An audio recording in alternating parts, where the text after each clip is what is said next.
Tony चिड़िया और बंटी कबूतर की शादी को 1 साल हो गया था। पहले तो बंटी कबूतर टोनी का बहुत ध्यान रखता और दिन भर धूप में भी टोनी के लिए मीठे मीठे फल लाता। जैसे जैसे समय बीतता गया, बंटी टोनी से लड़ाई करने लगा। जाओ, अपने लिए खुद फल ढूंढ कर लाओ। बंटी जी, आप मुझ पर गुस्सा क्यों करते हो? पहले तो बड़ा प्यार करते थे। हमारी शादी को कितना समय हो गया, लेकिन अभी तक कोई बच्चा नहीं है। मेरी शादी एक बांझ से हो गई है। मैं गुस्सा ना करूं तो नाचूं? बंटी जी, संतान न होने का दुख मुझे भी है, लेकिन हम पंछियों के पंख में कुछ भी नहीं। अगर ऊपर वाला चाहेगा तो हम जरूर माता पिता बनेंगे। वो दोनों ऐसे बात कर ही रहे थे कि तभी वहाँ बंटी का चाचा आ जाता है। चाचा जी, आप यहाँ? गांव में सब कैसा है? सब ठीक है ना? बंटी बेटा, गांव में तो सब ठीक है। अब तू बता, मुझे चाचा से दादाजी कब बना रहा है? चाचा जी, अभी तक तो हमारे घर में बच्चे की कोई खबर नहीं है। ये टूनी बांझ जो ठहरी, इसे कभी बच्चा नहीं होगा। बंटी जी, मुझे बांझ ना कहिए, मुझे बहुत बुरा लगता है। बंटी बेटी, इस बांझ के भरोसे नहीं बैठ सकते हम। मेरी नजर में एक तोती है और वो शादी करना चाहती है। कल तुम गांव आकर उसे ब्याह लाना। ठीक है चाचा जी, ठीक है। मैं कल सुबह ही आ जाऊंगा। आप उससे जाकर अभी ही बात कर लेना। ये सुनकर बंटी का चाचा वहाँ से चला जाता है। टोनी के आंखों से तो आंसू की नदियाँ बह रही थी, मगर वो बेचारी कर भी क्या सकती थी। अगले दिन बंटी दूल्हा बनकर तैयार हो जाता है। बंटी जी, आपने वादा किया था कि आप हमेशा मुझे अपने साथ रखोगे, और आज मेरी सौतन लेने जा रही हो। तो मैं तुम्हें थोड़ी ना छोड़ रहा हूँ। मैं तो संतान के लिए दूसरी शादी कर रहा हूँ। बंटी तैयार होकर घर से निकल जाता है। बंटी को दूल्हा बनकर जाते देख दूसरे पंछी टोनी के पास आ जाते हैं। टोनी बहन, बंटी कबूतर शादी का सेहरा बांधकर कहाँ गए हैं? पीहू बहन, बंटी दूसरी शादी करने गए हैं। उसके खरगोश चाचा जी करवा रहे हैं शादी। इसका मतलब बंटी तुम्हारी सौतन लेकर आ रहा है। टोनी, तुम तो कहीं की नहीं रही। बंटी तो अब तुम्हें घर से बाहर निकाल देगा। क्या कहा पीहू बहन? बंटी घर से मुझे बाहर निकाल देगा? मैं अपनी माँ के पास गई तो वो भी जीते जी मर जाएगी। टोनी बहन, आप बंटी की पत्नी के सामने अच्छे से पेश आना। लड़ाई मत करना। मैं जानती हूँ अपने सौतन के साथ रहना कितना मुश्किल है, मगर तुम्हें ये सब करना ही होगा, नहीं तो वो बंटी से कहकर तुम्हें बाहर निकलवा देंगी। ठीक है पीहू बहन, जब वो शादी करके घर आएंगे तब मैं उनकी खूब खातिरदारी करूंगी। मैं अपने सौतन को भी कोई मौका नहीं दूंगी जिससे वो मुझे घर से भगाए। ऐसे समझाकर वो दोनों वहाँ से चली जाती हैं। शाम भी हो जाती है। बंटी कबूतर अपनी नई पत्नी रूही को लेकर आ जाता है। टोनी आरती का थाल लेकर दोनों का स्वागत करती है। आओ रूही चिड़िया, तुम्हारा इस घर में स्वागत है। पति जी, ये कौन है? रूही जी, मैंने आपको बताया था ना कि मेरी एक बांझ पत्नी है। वो है टोनी, यही है वो। ऐसा कहकर दोनों घर के अंदर चले जाते हैं।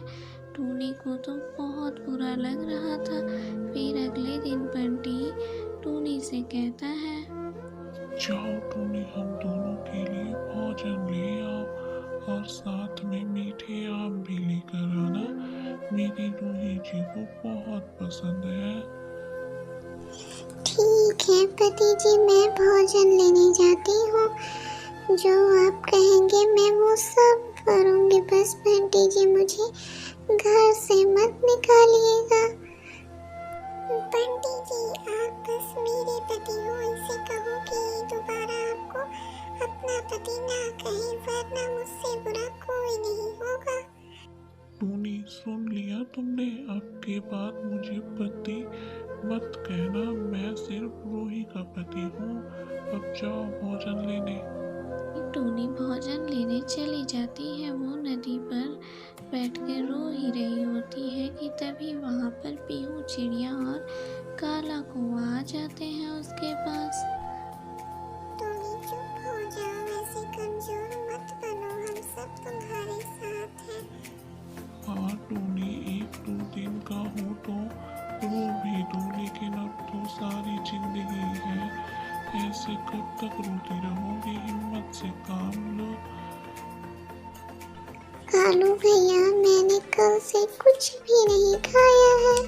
बंटी को तो सिर्फ रूही की ही पड़ी है, कैसे ना रो। टूनी, ये लो तुम मेरा भोजन खा लो, मैं दूसरा ढूंढ लूंगा। टूनी वो अंगूर खा लेती है। जैसे ही वो पानी पीने के लिए जरा सा उठती है तो वो चक्कर खाकर गिर जाती है। टूनी तुम ठीक तो हो ना, इसीलिए कहती हूँ कि खाना टाइम पर खाया करो, वरना कमजोर हो जाओगी।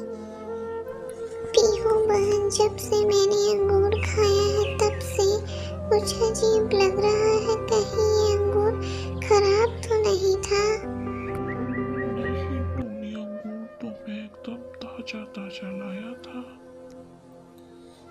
टूनी बहन बधाई हो बधाई, तुम माँ बनने वाली हो। जब मैं माँ बनने वाली थी तब मुझे भी अंगूर खाने के बाद ऐसा ही हुआ था। सुनकर टूनी चिड़िया बहुत खुश हो जाती है। पीहू बहन, सच में क्या मैं माँ बनने वाली हूँ? हाँ टूनी बहन, आप भी माँ बनने वाली हैं। अब देख लेना बंटी कबूतर फिर से आपको ही प्यार करेंगे। टूनी खुशी खुशी घर आती है और अपने माँ बनने की बात बंटी कबूतर को बताती है। टूनी, सच में तुमने मेरा आज सपना पूरा कर दिया। अब मैं भी पापा बनूंगा। टूनी, मुझे माफ कर दो, मैंने आज सुबह तुमसे बहुत बदतमीजी से बात की। कोई बात नहीं पति जी, मुझे बुरा नहीं लगा। टूनी, अब से तुम भोजन लेने नहीं जाओगी, मैं और रूही जी जाया करेंगे भोजन लेने। फिर वो दोनों भोजन लेने चले जाते हैं। रूही का तो ये खबर सुनकर बहुत बुरा हाल था। ऐसे ही कुछ समय गुजर जाता है। जब से टूनी माँ बनने वाली है, बंटी जी का तो पूरा ध्यान ही उसी पर रहता है। अब मैं क्या करूँ, कुछ दिनों में बच्चा भी आ जाएगा, फिर मेरा क्या होगा? मुझे तो टूनी और उसके बच्चे की नौकरानी बनकर रहना होगा। ऐसे ही समय बीत जाता है और एक दिन टूनी अंडे दे देती है। रूही तो बहुत गुस्से में थी और सोचती थी अंडे को फोड़ दिया जाए। हाँ, यही सही मौका है। टूनी तो पानी पीने गई है, मैं इस अंडे को खिड़की से नीचे फेंक देती हूँ, फिर सब कुछ पहले जैसा हो जाएगा और टूनी फिर से बाज कहलाएगी। ऐसा सोचकर रूही अंडे को खिड़की से नीचे फेंक देती है, मगर वह देखती है कि अंडा फूटने की आवाज़ तो आई ही नहीं। और फिर वह घर से बाहर जाती है और अंडे को बंटी कबूतर के पंख में देखकर उसके तो होश ही उड़ जाते हैं। तो ये अंडा तूने नीचे फेंका था ताकि मेरा बच्चा इस दुनिया में आने ना पाए, वो खत्म हो जाए। मैंने अपने बच्चे बच्चे का कितना इंतजार किया है पता है, और तूने इसे मारना चाहा। नहीं नहीं बंटी जी, मैं ऐसा क्यों करूँगी? मैंने ऐसा कुछ नहीं किया, सब कुछ आपका वहम है। चुप, मैंने तुम्हारी चोंच देख ली थी, खिड़की से बाहर तूने अंडे को फेंका। अब मैं तुम्हें इस घर में नहीं रखूंगा, आज ही चाचा जी से बात करता हूँ और तुम्हें वापस वहीं भेजता हूँ। बंटी कबूतर अपने चाचा से बात करता है और रूही को वापस उसी के जंगल में भेज देता है। कुछ दिनों बाद अंडे से प्यारा सा बच्चा निकल जाता है। टोनी, मैं अपने बेटे का नाम छोटा रोनी रखूंगा और इसे हम प्यार से छोटू छोटू बुलाया करेंगे। हाँ पति जी, बड़ा ही प्यारा नाम है छोटू। उसके बाद दोनों पति पत्नी खुशी भरा जीवन व्यतीत करने लगते हैं और पहले की तरह